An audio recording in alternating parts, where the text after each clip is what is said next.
বায়ান্নের ভাষা আন্দোলন এখান থেকেই আমরা শিখেছি যে কোনো পরিস্থিতিতে অধিকারের কথা বলতে হবে। গুলির মুখে দাঁড়িয়েও অধিকারের যে আন্দোলন সে সংগ্রাম থেকে পিছু হটা যাবে না। 21শে ফেব্রুয়ারিকে শুধু একটা আনুষ্ঠানিকতা না, বরং আমাদের সংগ্রাম এবং অবিচলতার যে প্রতিজ্ঞা, সেই প্রতিজ্ঞায় আমরা ঝালাই করে নেব। বারবার আমরা যেটা বলি, 21শে ফেব্রুয়ারি আসলে আমরা স্মরণ করি যে আমাদের স্বাধীনতা, আমাদের অধিকার, আমাদের ভাষার সংগ্রাম যেই ভিত্তির উপর দাঁড়িয়েছে সেটা হচ্ছে বায়ান্নের ভাষা আন্দোলন।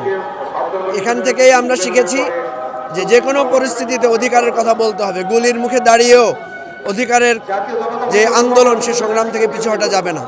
সুতরাং আজকে যে 24 গণ অভ্যুত্থান বা তারও আগে যে 90-এর গণ অভ্যুত্থান এবং মহান মুক্তিযুদ্ধ, এই সব কিছুর অনুপ্রেরণা হচ্ছে আমাদের মহান 21শে ফেব্রুয়ারি। আমরা আজকে এই শহীদ মিনারে দাঁড়িয়ে একথা অঙ্গীকার ব্যক্ত করছি যে আমাদের এই লড়াই আমরা অব্যাহত রাখব। আমরা 21শে ফেব্রুয়ারিকে শুধু একটা আনুষ্ঠানিকতা না, বরং আমাদের সংগ্রাম এবং অবিচলতার যে প্রতিজ্ঞা, সেই প্রতিজ্ঞায় আমরা ঝালাই করে নেব। এটা আজকের 21শের আমাদের অঙ্গীকার।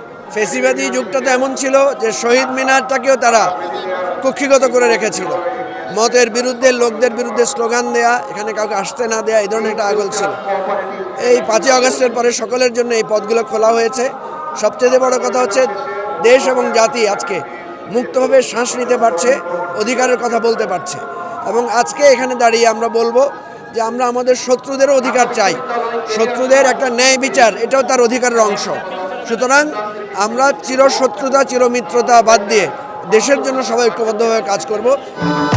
ভবিষ্যৎ হোক নিরাপদ, বিনিয়োগ হোক বিশ্বস্ত, আর আমার পছন্দ সল্ট বে। ওয়েলকাম টু সল্ট বে। নতুন সরকারের কাছে আহ্বান থাকবে, তারা যেন বাংলাদেশকে আর পিছনের দিকে নিয়ে না যায়। পেছনের দিকে নেওয়া মানে হচ্ছে হিংসা, প্রতিহিংসা, বিরুদ্ধ মতকে দমন করা, অধিকারকে সীমিত করে রাখা। আমরা চাইব যে জুলাই অভ্যুত্থানের ভিত্তিতে যে জুলাই সনদ রচিত হয়েছে, সেটার ভিত্তিতে নতুন বাংলাদেশকে এগিয়ে নেওয়ার জন্য এই সরকার কাজ করবে। তারা কোনো ধরনের কুপমণ্ডলতার আশ্রয় নেবে না এবং গণতন্ত্রের পথকে বাধা দেবে না। এটাই আমরা তাদের কাছে প্রত্যাশা করি।